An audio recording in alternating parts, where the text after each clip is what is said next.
दोस्तों इस वीडियो में समझेंगे एक प्योर इंट्राडे टेक्निकल इंडिकेटर के बारे में जो कि है वीवेब यानी कि वॉल्यूम वेटेड एवरेज प्राइस। दोस्तों वीवेब को स्पेशली इंट्राडे ट्रेड करने के लिए ही यूज़ किया जाता है। आप जब इसे चार्ट में सेट करोगे तो ये आपको कुछ ऐसे मूविंग एवरेज की लाइन की तरह दिखेगा। और दोस्तों जब आप इसे डेली टाइम फ्रेम में ओपन कर लोगे तो आपको वहाँ पर वीवेब दिखेगा ही नहीं, क्योंकि ये इंट्राडे की टाइम फ्रेम में ही काम करता है। वो डेली वीकली टाइम फ्रेम पर आपको नहीं दिखेगा। इसका यूज़ करके दोस्तों आप इंट्राडे ट्रेडिंग कर सकते हैं। तो दोस्तों वीवेब को आज बड़े ही आसान भाषा में और डिटेल में समझेंगे कि वीवेब क्या है, इसको कैसे कैलकुलेट किया जाता है और वीवेब का यूज़ करके हम कैसे कंफर्मेशन ले सकते हैं और इंट्राडे में हम ट्रेड कर सकते हैं। दोस्तों वीवेब को अपने चार्ट में सेट करने के लिए आपको यहाँ पर टच करना है। यहाँ पर टच करने के बाद दोस्तों यहाँ पर सर्च में आप लिख दीजिए वीवेब। जैसे वीवेब आ जाता है आपको इस वाले वीवेब को सिलेक्ट कर देना है। यहाँ पर टच करते ही दोस्तों वीवेब आपके चार्ट में सिलेक्ट हो जाएगा और यहाँ पर आपको दिखने लगेगा। तो अब दोस्तों पहले वीवेब के नाम का मतलब समझ लेते हैं। तो दोस्तों वॉल्यूम वेटेड एवरेज प्राइस। तो दोस्तों एवरेज प्राइस, अभी आप वॉल्यूम वेटेज को छोड़ दीजिए, एवरेज प्राइस। तो दोस्तों एवरेज प्राइस का क्या मतलब होता है, एवरेज कैसे निकाली जाती है वो आपको पता होगा। और दोस्तों मूविंग एवरेज के डिटेल वीडियो में भी ये चीज़ हमने सही से समझी थी। तो अब दोस्तों थोड़ी समरी लेते हैं एवरेज प्राइस यानी कि एवरेज प्राइस क्या होती है। तो दोस्तों किसी भी चीज़ की एवरेज प्राइस निकालने के लिए हमें क्या करना पड़ता है, हम मान लीजिए कि कोई 5 नंबर की एवरेज प्राइस हमें निकालनी है, यानी कि 2, 4, 6, 8, 10 कोई भी नंबर है, तो उनको हम प्लस करते हैं पाँचों के पाँचों नंबर को और उनको डिवाइड करते हैं 5 से। 5 से क्यों? क्योंकि हमने ऊपर 5 का टोटल लिया है, इसीलिए उसे डिवाइड करते हैं 5 से। तो उसके बाद जो हमारे पास नंबर आता है दोस्तों वो एवरेज होता है उस 5 नंबर का, यानी कि वो होती है एवरेज प्राइस। तो अब एवरेज प्राइस क्या होती है वो तो हमें पता है दोस्तों। इस इंडिकेटर का पूरा नाम है वॉल्यूम वेटेड एवरेज प्राइस। अब इसमें एवरेज प्राइस क्या थी वो हमें पता चल गया और यहाँ पर कौन सी एवरेज प्राइस ली जाती है वो भी हम आगे देखेंगे। पर दोस्तों आपने नोटिस किया इस ऐप में यानी कि इसमें इंडिकेटर में क्या नाम है, वॉल्यूम वेटेड एवरेज प्राइस। इसमें वॉल्यूम का जिक्र किया गया है, वॉल्यूम को मेंशन किया गया है। अब इस इंडिकेटर में अगर वॉल्यूम को मेंशन किया गया है तो मतलब इस इंडिकेटर में वॉल्यूम का कुछ ना कुछ रोल तो ज़रूर होगा, तभी यहाँ पर वॉल्यूम को यूज़ किया गया है। दोस्तों अब देखते हैं कि वीवेब इंडिकेटर कैसे बनता है, यानी कि इसका कैलकुलेशन कैसे होता है, इसे कैसे कैलकुलेट किया जाता है। वैसे तो दोस्तों हमें चार्ट में कोई कैलकुलेशन नहीं करना होता, हमें तो सिर्फ अभी हमने जैसे सेट किया सर्च करके वैसे सेट करना होता है, हमें कोई हाथों से कैलकुलेशन नहीं करना होता। पर फिर भी दोस्तों जो इंडिकेटर जो चीज़ हम सीख रहे होते हैं उसके बारे में अगर हमें थोड़ा और ज़्यादा पता हो तो ज़्यादा अच्छा है। फिर भी दोस्तों जिन लोगों को इसके कैलकुलेशन में कोई भी इंटरेस्ट नहीं है कि इसे कैसे कैलकुलेट किया जाता है और उन्हें सिर्फ चार्ट में ही समझना है, तो आप वीडियो को थोड़ा 1-2 मिनट आगे फॉरवर्ड कर दीजिए ताकि आप वहां पर चार्ट में सीधा देख सकें कि इसे चार्ट में कैसे यूज़ किया जाता है। तो दोस्तों देखते हैं कि इसका कैलकुलेशन कैसे किया जाता है। तो दोस्तों वीवेब को कैलकुलेट करने के लिए जैसा कि हमने पहले अभी बात की थी कि यहाँ पर वॉल्यूम को मेंशन किया है, यानी कि वॉल्यूम का कोई ना कोई रोल है। तो दोस्तों होता यहाँ पर ऐसा है, आप देखिए यहाँ पर हमने 15 मिनट की टाइम फ्रेम ली है। दोस्तों आप 5 मिनट की 10 मिनट की भी ले सकते हैं इंट्राडे के लिए। आप मैक्सिमम 15 मिनट की लीजिए इंट्राडे के लिए, वो आपके लिए बेहतर रहेगा। तो दोस्तों यहाँ पर 15 मिनट की टाइम फ्रेम में आप देखिए, आप इस रेड कैंडल को यहाँ पर देखिए, ये हम बात कर रहे हैं कैलकुलेशन की कि वीवेब कैसे बनता है। तो दोस्तों ये जो कैंडल है 15 मिनट की, दोस्तों यहाँ पर इसका जो यहाँ पर क्लोजिंग हुआ देखिए, यहाँ पर दोस्तों इस क्लोजिंग प्राइस को लिया जाएगा, इस क्लोजिंग प्राइस को लिया जाएगा। और दोस्तों आपको पता है कि हर एक कैंडल बनती है तो हर एक कैंडल में वॉल्यूम भी आता है। आप देखिए नीचे वॉल्यूम का बार है, हर एक कैंडल के साथ उस कैंडल का वॉल्यूम भी होता है और सारे ही कैंडल अलग होती है, सारे ही कैंडल में अलग अलग वॉल्यूम आया होता है। तो दोस्तों आप देखिए इस रेड कैंडल में ये वॉल्यूम आया है इस रेड बार में। तो दोस्तों सपोज कीजिए अभी इसका प्राइस पर हमें नहीं जाना कि कितना प्राइस है, हम अपनी तरीके से सपोज करते हैं कि अभी यहाँ ये 200 रुपये पर ये क्लोज हुई, ये कैंडल 200 रुपये पर क्लोज हुई और यहाँ पर वॉल्यूम आया कितना, सपोज कीजिए कि 1000 वॉल्यूम यहाँ पर आया। तो दोस्तों यहाँ पर होगा कैसा कि इसके क्लोजिंग प्राइस को और यहाँ पर जितना भी वॉल्यूम आया है उसे हमें मल्टीप्लाई करना होता है, क्योंकि यह है वॉल्यूम वेटेड एवरेज प्राइस। यहाँ पर वर्ड यूज़ किया गया है वॉल्यूम वेटेड एवरेज प्राइस, ये इसीलिए यूज़ किया गया है। तो दोस्तों इस कैंडल में जितना भी वॉल्यूम आया, सपोज कीजिए कि 1000 वॉल्यूम आया है इस 15 मिनट की कैंडल में और ये 15 मिनट की कैंडल क्लोज हुई है 200 रुपये पर, तो 200 को और 1000 को मल्टीप्लाई किया जाएगा। उसी तरह दोस्तों जब अगली कैंडल बनती है तो उस कैंडल का क्लोज निकाला जाता है। दोस्तों याद रखना कि क्लोज निकालना है, वो जहाँ पर भी क्लोज होती है उस नंबर को लिया जाता है और उस कैंडल में जितना भी वॉल्यूम आया होता है उस वॉल्यूम को और उस क्लोजिंग प्राइस को किया जाता है मल्टीप्लाई और फिर रखा जाता है अलग। ऐसे करते करते दोस्तों सारी ही कैंडल का हमें क्लोजिंग प्राइस लेना होता है और उस कैंडल में जहाँ जहाँ जो जितना जितना वॉल्यूम आया है उसको हमें उस कैंडल के क्लोजिंग प्राइस से मल्टीप्लाई करना होता है। जैसे कि यहाँ पर थे, पहली कैंडल में थे 200, आगे होंगे फिर 203, फिर 204, फिर 199, फिर 198, फिर ऐसे करते करते 205, 208, 210 जो भी क्लोजिंग मिलता जाता है। तो नीचे भी ऐसे अलग अलग वॉल्यूम आए होगा, जैसे कि किसी कैंडल में आया 1000, किसी में 1500, किसी में 1200, किसी में 1800, किसी में 2500, किसी में 3000, किसी में 800। ऐसे उन सारे ही क्लोजिंग प्राइस के साथ उस वॉल्यूम को एक एक कैंडल की वॉल्यूम को एक एक वॉल्यूम के साथ मल्टीप्लाई करना है और आखिर में जितने भी हमारे पास वो फिगर आए उसे हमें प्लस करते जाना है। जैसे कि 200 को और 1000 को आप अगर मल्टीप्लाई करोगे तो 2 लाख रुपए आते हैं। वैसे ही दोस्तों हर एक कैंडल के क्लोजिंग और वॉल्यूम को मल्टीप्लाई करोगे तो जो जो फिगर आता है उन सारे फिगर को आपको कर देना है प्लस। उन्हें प्लस करने के बाद दोस्तों उन्हें डिवाइड करना है टोटल वॉल्यूम के साथ। अब ये टोटल वॉल्यूम क्या है दोस्तों? टोटल वॉल्यूम यानी कि यहाँ से लेकर हमने यहाँ तक जो वॉल्यूम लिया उन सारा टोटल वॉल्यूम।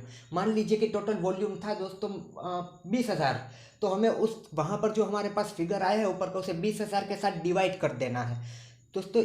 उसे हम टोटल वॉल्यूम के साथ डिवाइड करेंगे और उसके बाद जो हमारे पास फिगर आएगा वो होगा हमारा वी वेब यानी कि वॉल्यूम वेटेड एवरेज प्राइस। तो दोस्तों इस तरह कैलकुलेट किया जाता है वी वेब को, जिसकी हमें कोई ज़रूरत नहीं है। हमें तो डायरेक्ट ही वो वी वेब का एवरेज प्राइस ही मिल जाता है, बट ये हमारी नॉलेज के लिए है कि हमें पता चले कि कैसे इसको कैलकुलेट किया जाता है।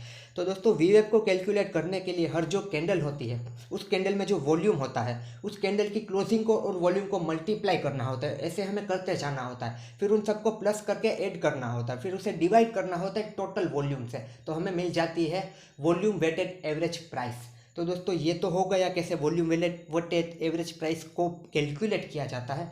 अब हम समझते हैं चार्ट में कि उसे यूज़ कैसे किया जाता है इंट्राडे करने के लिए। और दोस्तों वी वेब को आप स्टॉक्स में ही यूज़ कर सकते हैं, आप इंडेक्स में यूज़ नहीं कर सकते। अगर आप इंडेक्स में वी वेब को लगाओगे तो आपको वहाँ पर कुछ दिखेगा ही नहीं, वी वेब नॉट अवेलेबल वैसा कुछ करके दिखाएगा, क्योंकि वी वेब को रिक्वायर्ड होता है वॉल्यूम। अब वॉल्यूम क्यों रिक्वायर्ड होता है वो आपको पता है, क्योंकि इसका कैलकुलेशन ही वॉल्यूम से आता है। और आपको पता होगा दोस्तों कि इंडेक्स में यानी कि निफ्टी 50 में, बैंक निफ्टी में वॉल्यूम होता ही नहीं। आप वहाँ पर वॉल्यूम को सेट करोगे फिर आपको दिखाएंगे कि यहाँ पर वॉल्यूम नहीं है। तो दोस्तों इंडेक्स में आप वी वेब को यूज़ नहीं कर सकते हैं। हाँ आप वहाँ पर इंडेक्स के फ्यूचर में वॉल्यूम को और वी वेब को यूज़ कर सकते हैं, क्योंकि इंडेक्स के फ्यूचर में बैंक निफ्टी के फ्यूचर में वहाँ पर वॉल्यूम भी होता है। वहाँ पर वॉल्यूम होता है तो वहाँ पर आप वी वेब इंडिकेटर भी सेट कर सकते हैं, तो फ्यूचर में आप लगा सकते हो। आप इंडेक्स में आप ओरिजिनल निफ्टी 50 बैंक निफ्टी में वी वेब का या वॉल्यूम का यूज़ नहीं कर पाओगे, उसके फ्यूचर में कर पाओगे। चलिए दोस्तों वी वेब को देखते हैं स्टॉक में कि कैसे वहाँ पर हमें उसे यूज़ करना होता है, कैसे कंफर्मेशन लेनी होती है और कैसे ट्रेड करना होता है। दोस्तों यहाँ पर देखिए टाटा मोटर्स के चार्ट में हमने 15 मिनट का टाइम सेट किया है। अब दोस्तों हमने वी वेब इंडिकेटर लगाया हुआ है जो कि हम इंट्राडे के लिए देख रहे हैं। तो दोस्तों यहाँ पर शुरुआत में देखिए आप, यहाँ पर क्या है, यहाँ पर दोस्तों एक रेड कैंडल है। रेड कैंडल ने वी वेब की लाइन को काटा। दोस्तों ये बिल्कुल ही मूविंग एवरेज की तरह है। मूविंग एवरेज में कैसा होता है, जब लाइन को प्राइस काटती है नीचे से ऊपर की तरफ हम बाय करते हैं, ऊपर से नीचे की तरफ हम सेल करते हैं। तो दोस्तों जस्ट लाइक ऐसे ही है मूविंग एवरेज की तरह। जब प्राइस वी वेब की लाइन को काट के नीचे आ जाएगी हमें शॉर्ट करना होता है, सेल करना होता है। जब प्राइस वी वेब की लाइन को काट के ऊपर चली जाएगी तो हमें वहाँ पर बाय करना होता है। पर दोस्तों ये इतना इजी भी नहीं है, वरना तो सब लोग वी वेब के भरोसे ही कितना सारा पैसा बना लेते हैं। ऐसा सिर्फ नहीं होता, उसके साथ कंफर्मेशन भी लेनी होती है और कंफर्मेशन के बाद ट्रेड करना होता है। काफ़ी किस्सों में ऐसा भी होगा कंफर्मेशन के बाद भी कुछ नहीं होगा, ये होता है। दोस्तों यहाँ पर आपको चार्ट दिखा देना, चार्ट पे वी वेब इंडिकेटर सेट कर देना और आपको अच्छी अच्छी बातें बता देना बहुत आसान है, कोई भी कर सकता है। आप खुद चाहोगे आप भी कर सकते हो। पर दोस्तों आपको और मुझे दोनों को पता है कि रियल मार्केट में क्या होता है, जब हम लाइव ट्रेड करने जाते हैं तब क्या होता है और कैसे चीज़ों को संभाला जाता है। तो वहाँ पर तो कुछ अलग ही नज़रिया होता है। यहाँ पर तो हमें अच्छी अच्छी बातें डिस्कस कर लेनी है, पर आपको सारी बातें पता होनी चाहिए कि हर बार काम नहीं करेगा। तो दोस्तों यहाँ पर कैसा होता है, यहाँ पर आप देखिए कि इस रेड कैंडल ने वी वेब की लाइन को ऊपर से नीचे की तरफ काटा, यानी कि सेलिंग सिग्नल। पर क्या हमें यहाँ पर दौड़ के चले आना है सेल करने? जी नहीं दोस्तों, बिल्कुल भी नहीं। यहाँ पर हमें वेट करना होता है कंफर्मेशन का। और दोस्तों सबसे पहले हम हर वीडियो में बात करते हैं कंफर्मेशन, हम सबसे पहले तो लेते हैं कैंडलस्टिक से।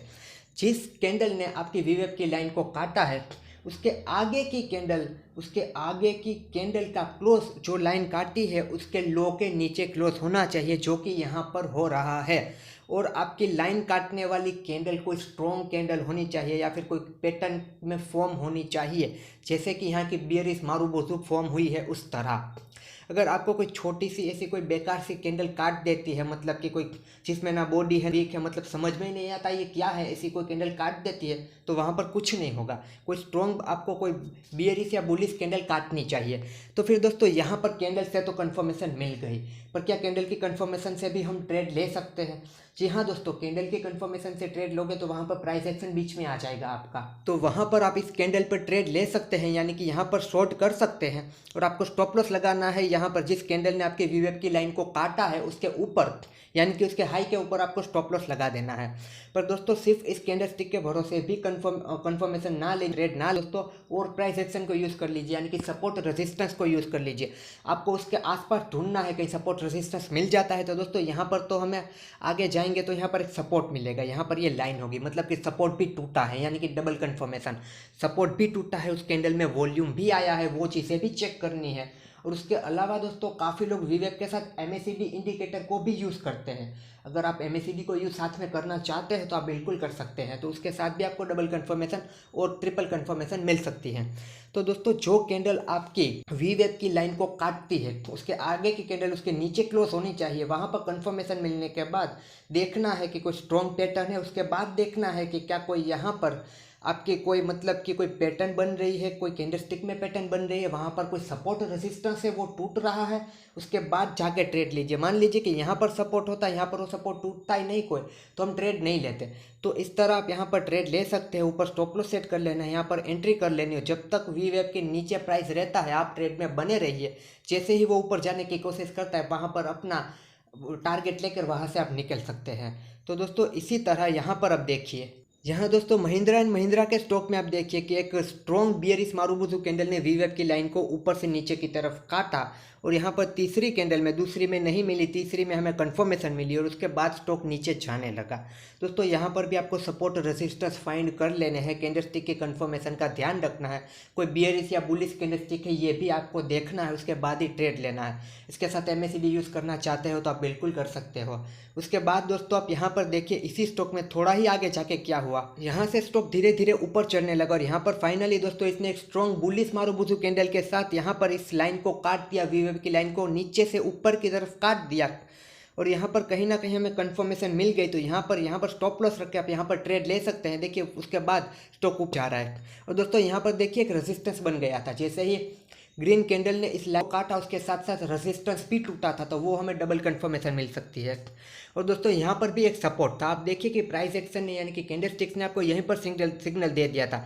यहाँ पर एक छोटा सा हैमर भी बन रहा था, अगर हैमर को इग्नोर भी कर दो तो उसके बाद एक बुलिश कैंडल भी बन गई थी जो इस हैमर को इनगल्फ भी कर रही थी और उसे कंफर्मेशन भी मिल चुकी थी।